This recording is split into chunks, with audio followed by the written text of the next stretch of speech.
Welcome back to Inherited Dawn, a One Piece podcast. We are breaking down the absolute monster that is chapter 1157, An Honest Man's Choice.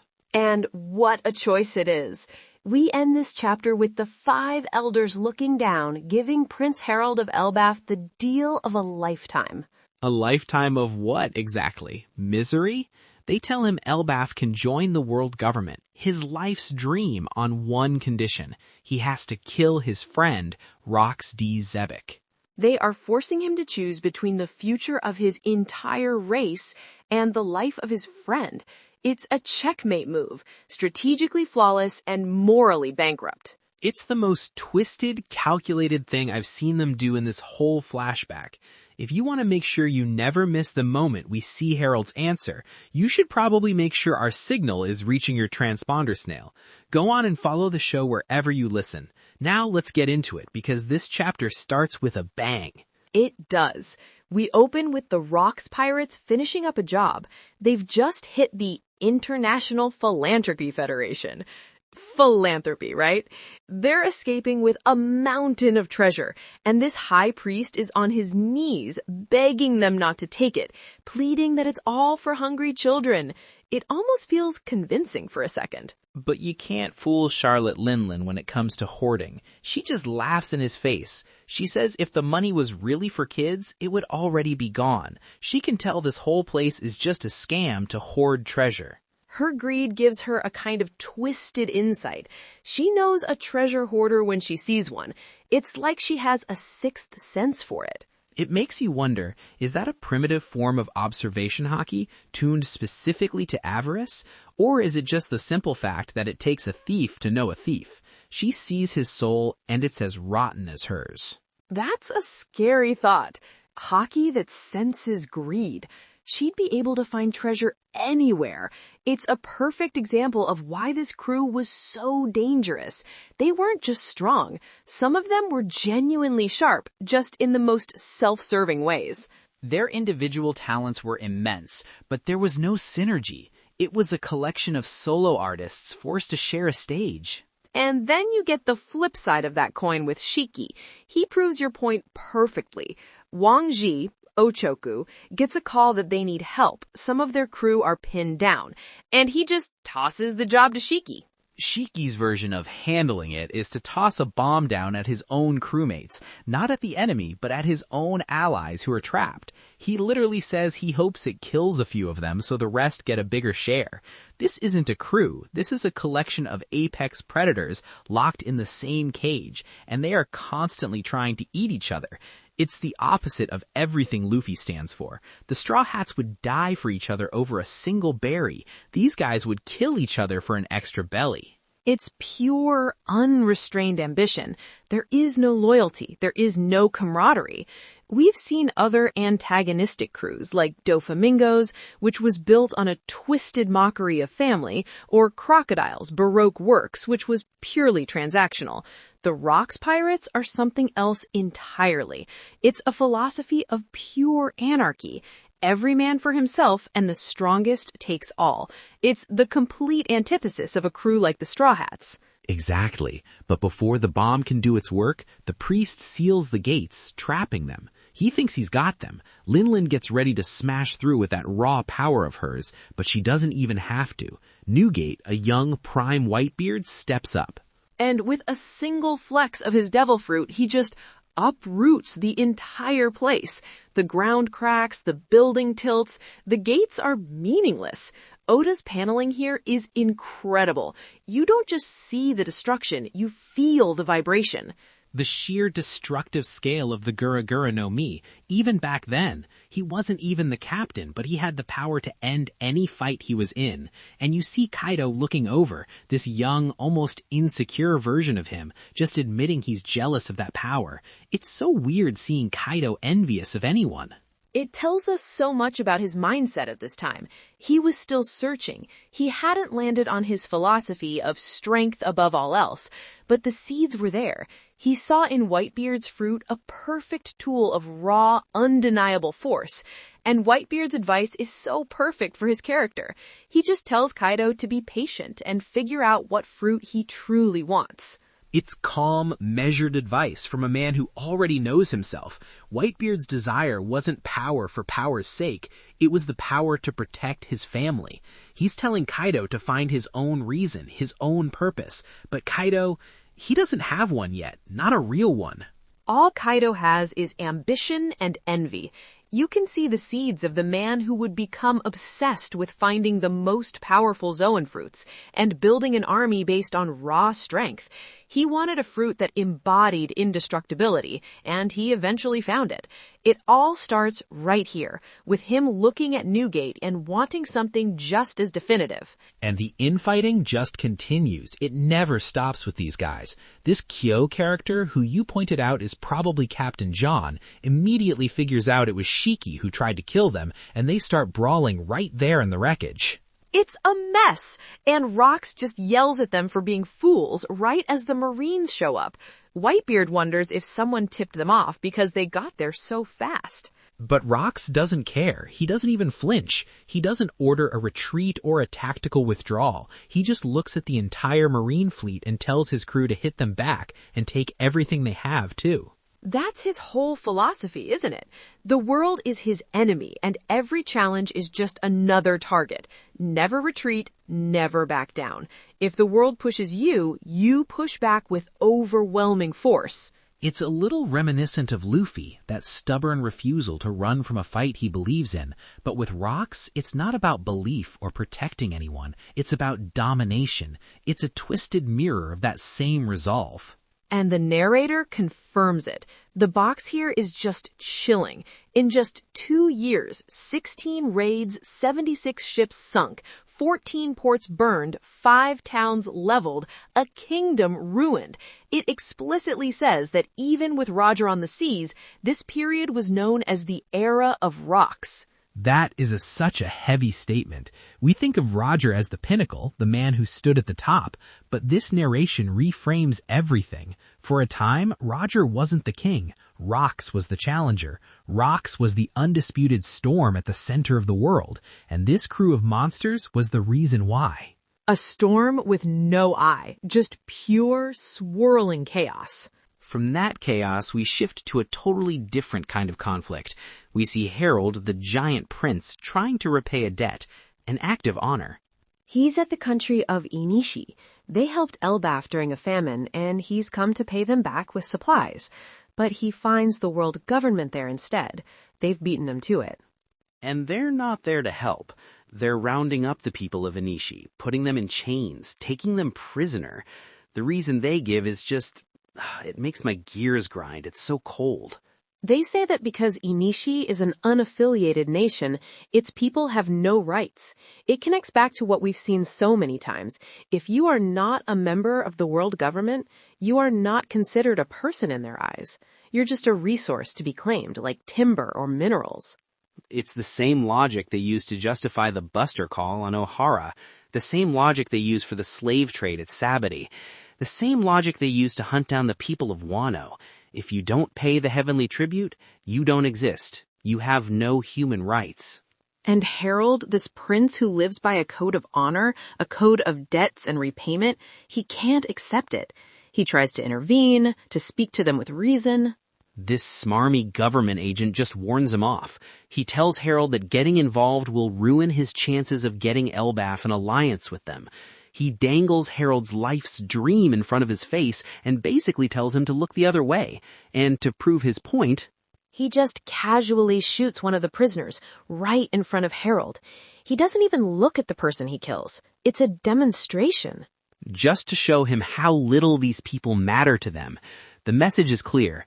This is what we do to people who aren't with us. And if you stand with them, you'll be treated the same. It's such a cold, calculated act of cruelty. It's meant to break his spirit, to make him fall in line, to force him to compromise his honor for his political ambition. It's a test. But he's a giant of Elbaph. You don't break them. You just make them angry. Harald snaps. He attacks the world government ship, and, of course, the newspapers spin it. The Morgan's machine was working even back then. Giant Prince Harald attacks innocent ship. The world government's propaganda machine working perfectly even back then. They turn his act of justice into an act of villainy. It's exactly what they did to my people in Ohara, branding us devils for seeking knowledge.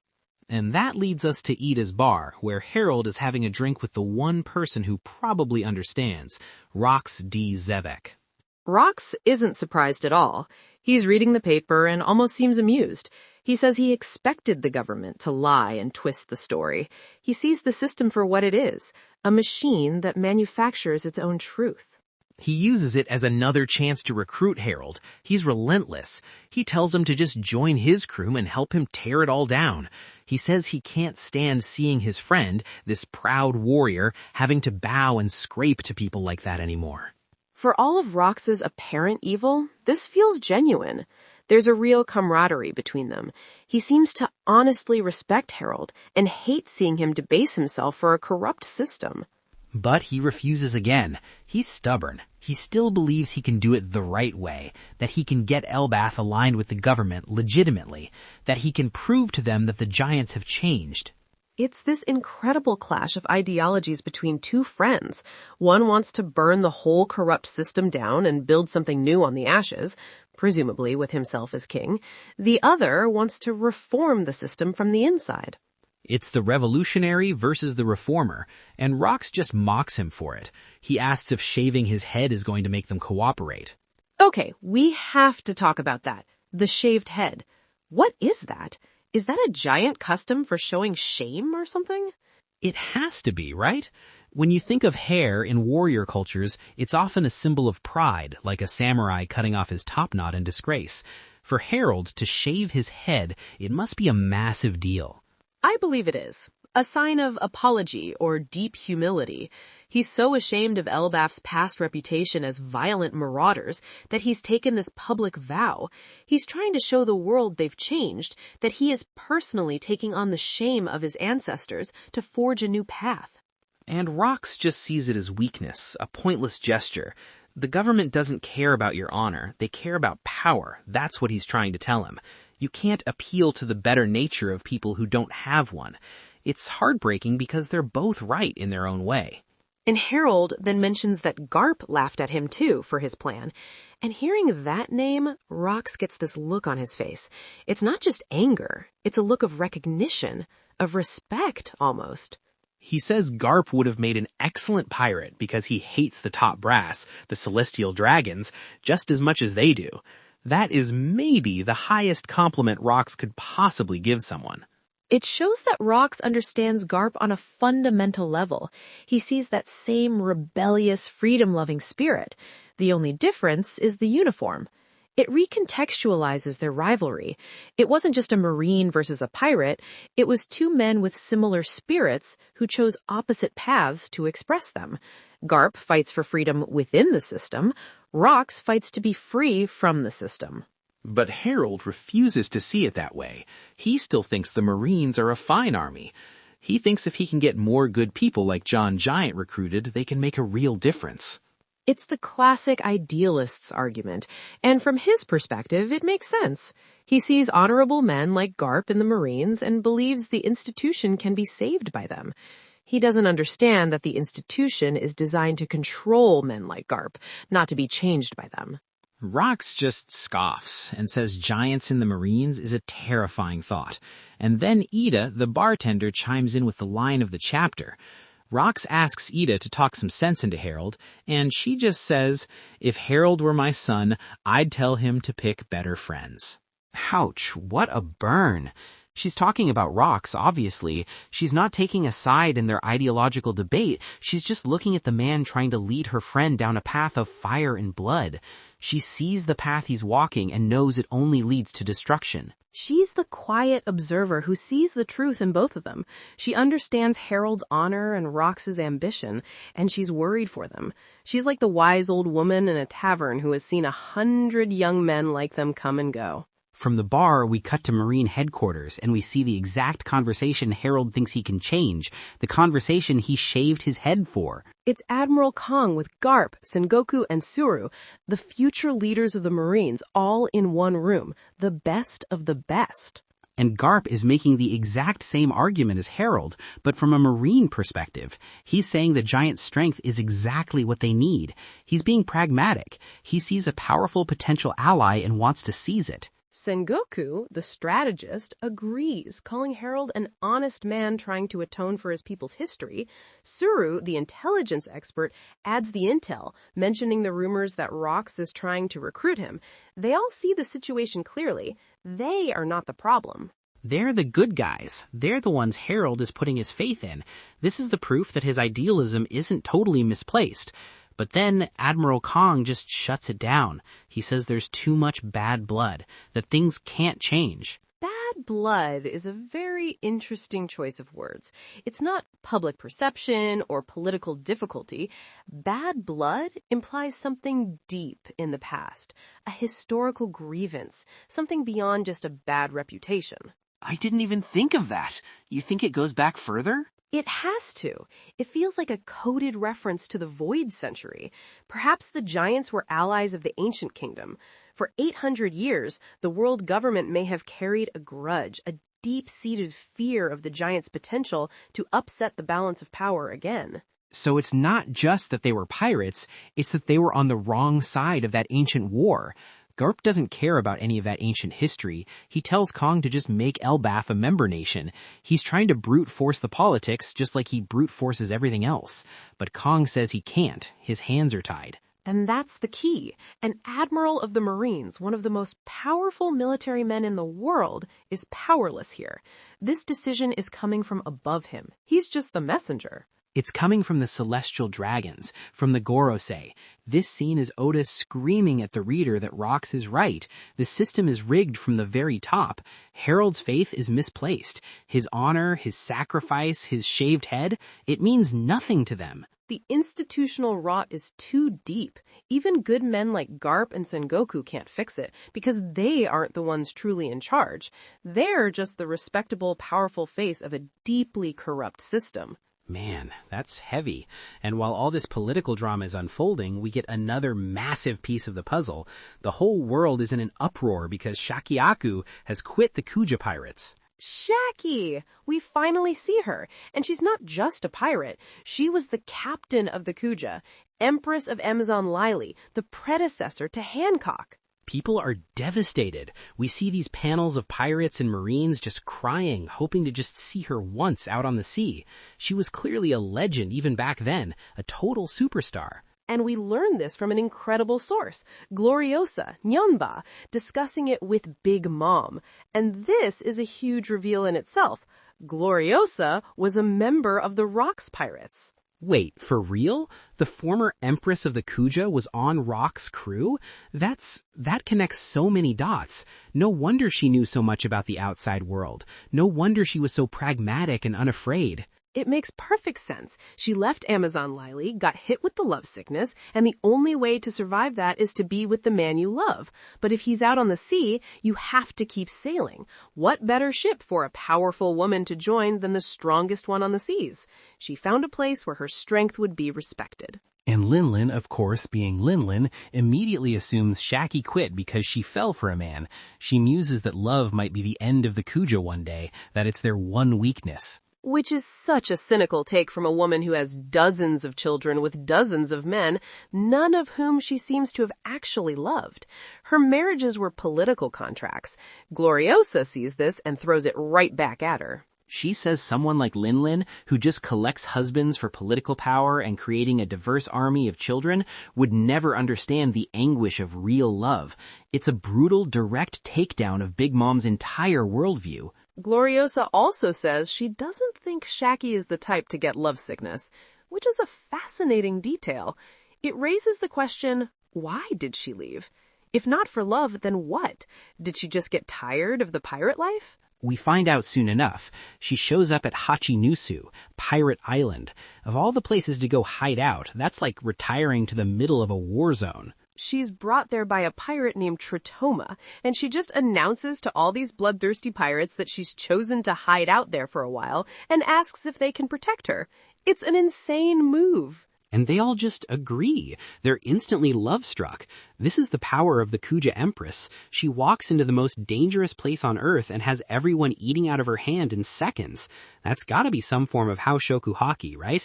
A charm-based conqueror? I think it's more than that. It's the inherent power of the Kuja, a presence that commands awe and adoration.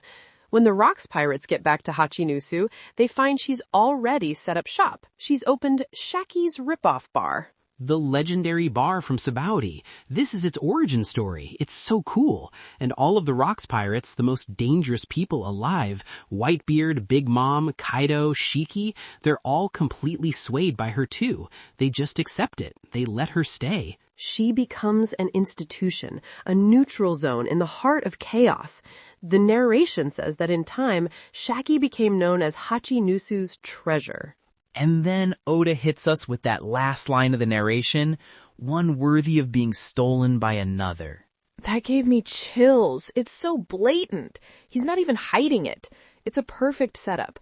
The treasure of Hachinosu is going to be stolen by the man who becomes the Dark King.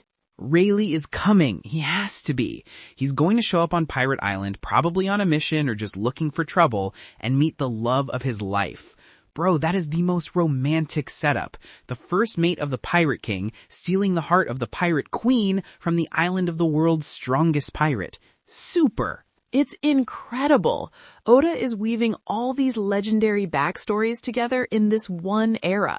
Rocks, Garp, Roger, Rayleigh, Shaki, the Giants, they're all on a collision course, and every single thread is fascinating. And that collision course brings us right back to the end of the chapter, to Harald and the 5 elders. After everything we've seen, Harald's honor, his desperation to save his people's reputation, his genuine friendship with Rocks, the world government's utter corruption and historical prejudice, they put it all on the table. They offer him everything he's ever wanted, an alliance, recognition, a future for Elbaph, an end to their isolation. All he has to do is commit the ultimate act of dishonor. Kill his friend, a friend who, for all his villainy, seems to genuinely care for Harald and sees the truth of the world, a friend who warned him this would happen. It is an absolutely impossible choice. There's no right answer. If he says yes, he betrays his honor and his friend. If he says no, he condemns his entire race to be enemies of the world forever. And that's where Oda leaves us. Super frustrating, but in the best way possible. It really is. The weight of an entire race's future and 800 years of history on one man's shoulders. Man, I can't wait to see what he does. If you've got theories on Harald's choice, let us know what you're thinking down in the comments. We read all of them, especially the wild ones. Okay, let's get into predictions for 1158. What do you have? All right, prediction 1. Harald is going to refuse outright. He's a warrior of Elbaph, and betrayal isn't in his code. I think he tells the Gorosei no, maybe even tries to attack them, and this directly leads to the world government targeting Elbaph. This might even be the final push that forces Harald to ask Rocks for help, making him an unofficial ally. His honor will be more important than his dream. So you think his honor will win out over his political goal? I can see that. The pride of a giant. Prediction 2, and this is the big one, this decision is the direct trigger for the God Valley incident. Harald's refusal causes the world government to make a move on Elbaph, and Rocks decides to protect his friend's homeland. This act draws the celestial dragons to a specific location to oversee the punishment, or maybe they were already planning to go there for some other dark reason, and that location is God Valley. Harald's choice is the first domino that leads to the clash of Rocks, Roger, and Garp. A very specific chain of events. A direct line from this choice to that legendary battle. I like it. What about you? What's the lore brain thinking? My first prediction is that Harald will play along. I think he's going to pretend to accept the Gorosei's offer. He's an honest man, but he's not a fool. He now sees the depth of their corruption. He'll go to Rocks, acting like he's going to betray him, but his real plan will be to use the opportunity to expose the world government's corruption, perhaps by recording their offer on a tone dial. It will backfire, of course, but he'll try to outsmart them at their own game. Ooh, a battle of wits instead of fists, trying to beat them with honor and truth. That's a good one. Sounds like something that would go horribly wrong and make things worse, which is perfect for a tragedy. It really is. The weight of an entire race's future and 800 years of history on one man's shoulders. Man, I can't wait to see what he does. If you've got theories on Harald's choice, let us know what you're thinking down in the comments. We read all of them, especially the wild ones. Okay, let's get into predictions for 1158. What do you have? All right, prediction 1. Harald is going to refuse outright. He's a warrior of Elbaph, and betrayal isn't in his code. I think he tells the Gorosei no, maybe even tries to attack them, and this directly leads to the world government targeting Elbaph. This might even be the final push that forces Harald to ask Rox for help, making him an unofficial ally. His honor will be more important than his dream. So you think his honor will win out over his political goal? I can see that. The pride of a giant. Prediction 2, and this is the big one. This decision is the direct trigger for the God Valley incident. Harald's refusal causes the world government to make a move on Elbaph, and Rox decides to protect his friend's homeland. This act draws the celestial dragons to a specific location to oversee the punishment, or maybe they were already planning to go there for some other dark reason, and that location is God Valley. Harald's choice is the first domino that leads to the clash of Rox, Roger, and Garp. A very specific chain of events. A direct line from this choice to that legendary battle. I like it. What about you? What's the lore brain thinking? My first prediction is that Harald will play along. I think he's going to pretend to accept the Gorosei's offer. He's an honest man, but he's not a fool. He now sees the depth of their corruption. He'll go to Rox, acting like he's going to betray him, but his real plan will be to use the opportunity to expose the world government's corruption, perhaps by recording their offer on a tone dial. It will backfire, of course, but he'll try to outsmart them at their own game. Ooh, a battle of wits instead of fists, trying to beat them with honor and truth. That's a good one. Sounds like something that would go horribly wrong and make things worse, which is perfect for a tragedy. It really is. The weight of an entire race's future and 800 years of history on one man's shoulders. Man, I can't wait to see what he does. If you've got theories on Harald's choice, let us know what you're thinking down in the comments. We read all of them, especially the wild ones. Okay, let's get into predictions for 1158. What do you have? All right, prediction 1. Harald is going to refuse outright. He's a warrior of Elbaph, and betrayal isn't in his code. I think he tells the Gorosei no, maybe even tries to attack them, and this directly leads to the world government targeting Elbaph. This might even be the final push that forces Harald to ask Rox for help, making him an unofficial ally. His honor will be more important than his dream. So you think his honor will win out over his political goal? I can see that. The pride of a giant.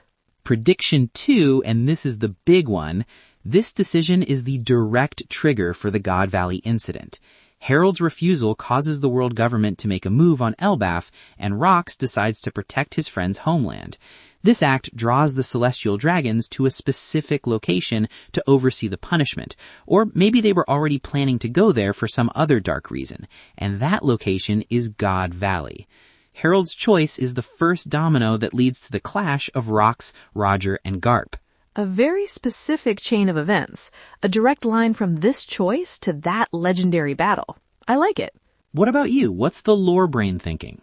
My first prediction is that Harald will play along. I think he's going to pretend to accept the Gorosei's offer. He's an honest man, but he's not a fool. He now sees the depth of their corruption. He'll go to Rox, acting like he's going to betray him, but his real plan will be to use the opportunity to expose the world government's corruption, perhaps by recording their offer on a tone dial. It will backfire, of course, but he'll try to outsmart them at their own game. Ooh, a battle of wits instead of fists, trying to beat them with honor and truth. That's a good one. Sounds like something that would go horribly wrong and make things worse, which is perfect for a tragedy. It really is. The weight of an entire race's future and 800 years of history on one man's shoulders. Man, I can't wait to see what he does. If you've got theories on Harald's choice, let us know what you're thinking down in the comments. We read all of them, especially the wild ones. Okay, let's get into predictions for 1158. What do you have?